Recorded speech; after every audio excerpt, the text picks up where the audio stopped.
اس سے پہلے سورہ آل عمران کی مختلف آیتوں کا خلاصہ پیش کیا گیا۔ ابھی اپنے سامنے جو آیت کریمہ ہے، اللہ تعالیٰ ارشاد فرماتا ہے یختص برحمتہ من یشاء واللہ ذو الفضل العظیم۔ اللہ تبارک و تعالیٰ فرماتا ہے کہ وہ یعنی اللہ تعالیٰ اپنی رحمت سے جسے چاہتا ہے خاص فرما لیتا ہے، اور اللہ بڑے فضل والا ہے۔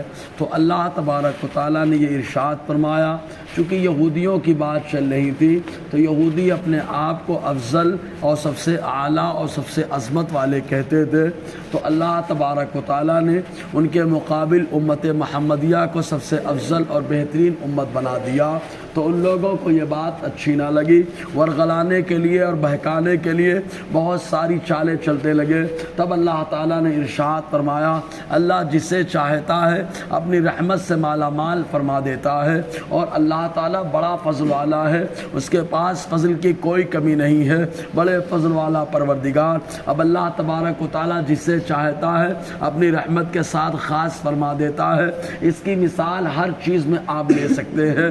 آپ اگر جو ہے درختوں میں غور کرنے جائیں گے تو کچھ درخت ایسے ہیں جن کو اللہ تعالیٰ نے منتخب فرما لیا، جیسے زیتون کا درخت ہے، اللہ تعالیٰ نے قرآن مقدس میں اس کی قسم لی ہے، اور مصطفیٰ جان رحمت صلی اللہ علیہ وسلم نے اس کے تیل کو استعمال کرنے کے تعلق سے ارشاد فرمایا، اس کے تیل کو کھاؤ وہ برکت والے درخت سے ہے، اس کی مالش کرو وہ برکت والے درخت سے ہے۔ ایسے ہی انجیر کا درخت اللہ تبارک و تعالیٰ نے اس کی قسم قرآن مقدس میں لی ہے، اور جس کی قسم اللہ تعالیٰ لیتا ہے وہ معمولی درخت نہیں رہ جاتا ہے۔ اسی انداز میں اللہ تبارک و تعالیٰ کے اپنے محبوب صلی اللہ علیہ وسلم کی زبان سے کچھ پھلوں کی عظمت کو اجاگر فرمایا۔ چنانچہ انجیر کی فضیلت میں بہت ساری حدیثیں ملیں گی، زیتون کی فضیلت میں ملیں گی، اجوا کھجور کے تعلق سے حدیثیں ملیں گی، ایسے ہی الگ الگ الفاظ۔ تو اللہ تبارک و تعالیٰ جسے چاہتا ہے منتخب فرما لیتا ہے۔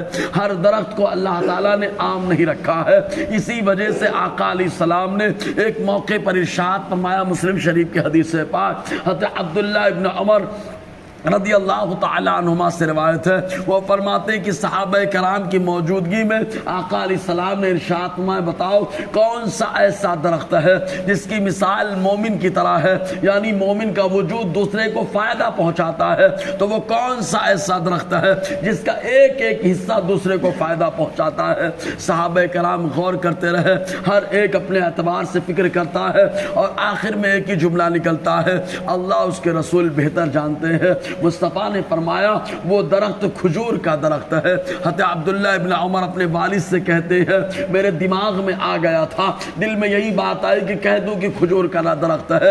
حضرت عمر نے ارشاد فرمایا، بیٹا بول دیتے تو اچھا لگتا۔ تو حضرت عبداللہ ابن عمر عرض کرتے، ابا حضور کیسے میں عرض کرتا، وہاں بڑے بڑے صحابہ ابو بکر جیسے لوگ موجود تھے، میں ان کے سامنے کیسے بولوں؟ تو معلوم یہ ہوا کہ کچھ درخت ایسے ہیں جنہیں اللہ نے اپنے فضل سے جو ہے خاص فرما دیا ہے، کچھ پھل ایسے جنہیں اللہ تعالیٰ نے اپنے فضل سے خاص فرما دیا ہے۔ ایسے ہی آپ چلیے جمادات میں جب آپ دیکھیں گے تو کچھ پتھر ایسے ہیں جنہیں اللہ تعالیٰ نے خاص فرما دیا ہے۔ اب وہ چاہے مسجد اقصی کا صخرہ ہو جسے اللہ تعالیٰ نے جنت سے بھیجا ہے، اور یا خانہ کعبہ کا حجر اسود ہو جسے اللہ تبارک و تعالیٰ نے جنت سے بھیجا ہے، اور چاہے وہ احد کی پہاڑی ہو جسے مصطفیٰ نے کہا یہ جنتی پہاڑ ہے، اور چاہے جبل ابو قبیس ہو جس میں مصطفیٰ جان رحمت صلی اللہ علیہ وسلم کے جد کریم ابو الانبیاء ابراہیم علیہ السلام لوگوں کو حج کرنے کے لیے بلا رہے ہیں، یا اس کے علاوہ